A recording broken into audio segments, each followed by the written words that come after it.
Dalam sejarah pernikahan, buku tamu sejarah gereja itu ditulis oleh tamu undangan, nama dan alamat saja. Tidak boleh tanda tangan. Tanda tangan undangan setelah pemberkatan selesai. Karena dua orang ini mengucapkan janji setia sampai mati.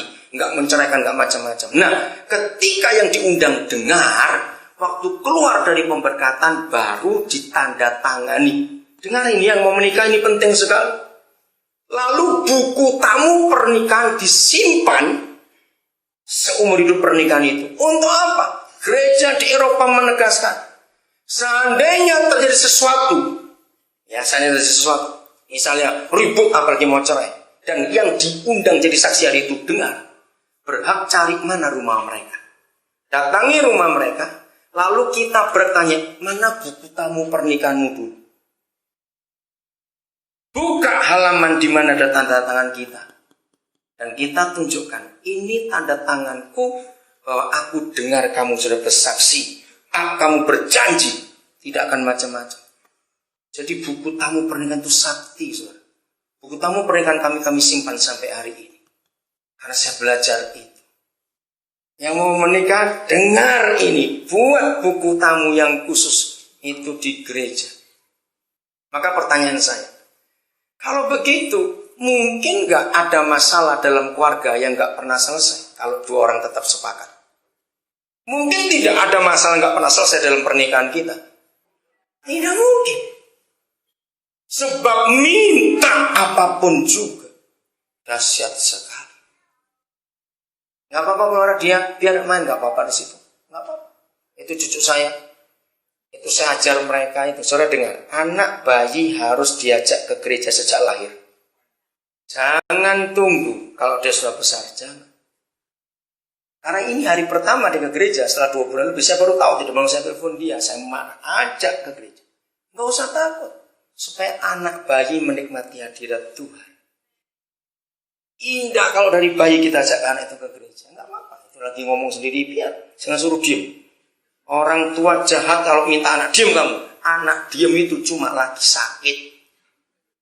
Jadi kalau anak lari-lari itu biasa. Saya nggak pernah terganggu dengan anak-anak. Saya sangat sayang anak-anak. Saya memakai metode Yesus belajar dari anak-anak. 90% pewahyuan firman yang saya terima itu tiap kali saya kumpul anak-anak. Saya belajar banyak dari anak-anak. Karena itu perintah Tuhan Yesus. Saya lanjutkan. Berarti Papa di surga tidak pernah memberi janji kepada siapapun juga untuk menjawab minta apa saja kecuali pada suami istri. Ya atau tidak? Berarti yang bisa mengalahkan iblis itu bukan kebaktian, bukan musik, bukan khotbah, bukan doa. Catat mulai hari ini. Yang bisa mengalahkan iblis ternyata suami istri yang terus sepakat. Dahsyat sekali bukan? Nah ini penyebabnya mengapa setan benci pernikahan yang harmonis. Sebab mereka tahu kalau kita sepakat semua di dunia ini, setan habis minggir semua, nggak punya ruang gerak sama sekali. Nah sebelum mereka kita serang, ternyata setan itu lebih teliti baca Alkitab daripada kita.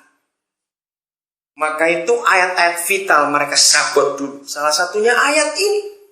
Sebelum mereka kita serang, mereka nyerang kita. Ayo jujur suami istri. Yang membuat kita berdua sering gak sepakat, itu bukan karena tembok ambruk, atap runtuh, plafon jebol. Yang buat kita sering ribut itu hal-hal kecil. Kancing baju, meletakkan sandal, mateni lampu. Jujur betul tidak? Kecil-kecil. Ternyata kita kalah.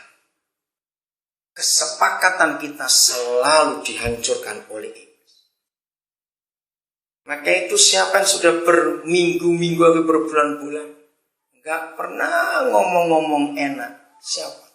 Alasannya klasik, habis ngomong pendek ribut, ngomong panjang ribut. Gak usah ngomong aja. Kalau itu ada di pernikahan kita, berarti setan sudah masuk ke keluarga kita. Saudara beri tanda Matius 18, nanti kita kembali ke sini. Kita buka Pengkhotbah pasal yang keempat. Pengkhotbah pasal yang keempat, saudara. Saya itu bertahun-tahun tidak pernah khotbah ayat itu, karena bahasa itu ayat aneh. Maaf, saya berkata itu ayat porno betul, saudara. Nah, dari sini kita akan melihat betapa pernikahan itu penting sekali. Mulai ayat yang ke-9. Berdua lebih baik daripada seorang diri, karena mereka menerima upah yang baik dalam jeripaya mereka. Jelas suami istri. Karena kalau mereka jatuh, yang seorang mengangkat temannya, tapi wahai orang yang jatuh yang tidak mempunyai seorang lain untuk mengangkatnya. Nah, ayat 11 saya nggak pernah uraikan. Jika orang tidur berdua, mereka menjadi panas. Tapi bagaimana seorang saja dapat menjadi panas? Dan bila mana seorang dapat dikalahkan, dua orang akan dapat bertahan. Tali 3 lembar tidak mudah diputus.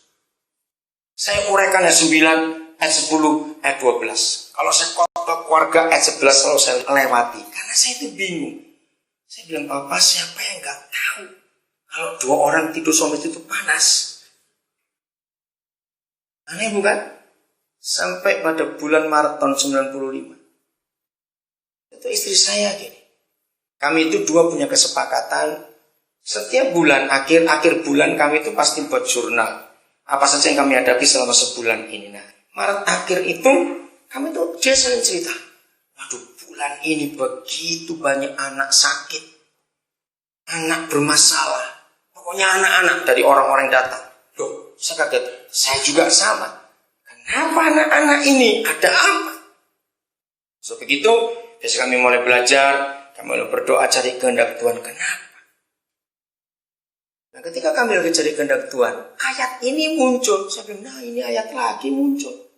Apa urusannya anak sakit, anak bermasalah, anak ini, anak itu? Kok perlu dua orang tidur berdua menjadi panas? Saya persingkat. Yang belajar teknik akan ngerti. Semua panas itu hasil dari apa? Energi, betul? Ada power, ada mesin. Jangan sekali-kali suami istri melakukan hubungan seks tanpa ada keterbukaan dan ketulusan. Betul tidak? Yang sudah menikah akan tahu. Karena kalau kita nggak beres berdua, saya akan buka-bukaan ngomong, lalu melakukan hubungan seks, pasti ada yang jadi korban. Maka itu saudara, 1 Korintus 7 ayat 3 dan 4 luar biasa. Coba lihat itu. Supaya kita mengerti kebenaran ini. Hendaklah suami memenuhi kewajibannya terhadap istrinya. Demikian pula istri terhadap suaminya. Ini bicara seks. Ayat 4. Istri tidak berkuasa atas tubuhnya sendiri. Tapi siapa yang berkuasa? Suaminya. Berkuasa bukan berarti menjajah, tapi memiliki. Demikian pula suami tidak berkuasa atas tubuhnya sendiri, tetapi istrinya. Ayat 5. Janganlah kamu saling menjauhi kecuali dengan persetujuan bersama untuk sementara waktu, supaya kamu mendapat kesempatan untuk berdoa. Setelah itu hendaklah kamu kembali hidup bersama-sama, supaya iblis jangan menggodai kamu karena kamu tidak tahan bertahan. Adik-adik yang belum menikah, engkau boleh belajar. Saya percaya kalian sudah dewasa. Saya nggak pernah dewasa. Zaman sekarang pun sudah ngerti seks dari kecil kok anak-anak. Maka kita harus berani buka masalah seks dalam hidup sehari dalam gereja kita semua. Keinginan seks suami istri. Catat ya saudara, dan beritahukan pada teman-teman kita yang lain. Keinginan seks suami istri tidak pernah bareng. Nggak pernah bersama-sama. Tidak pernah. Ya atau tidak? Selalu gantian. Nah ini masalah. Minggu ini suami siap, istri lagi nggak siap. Minggu depan baliknya lagi.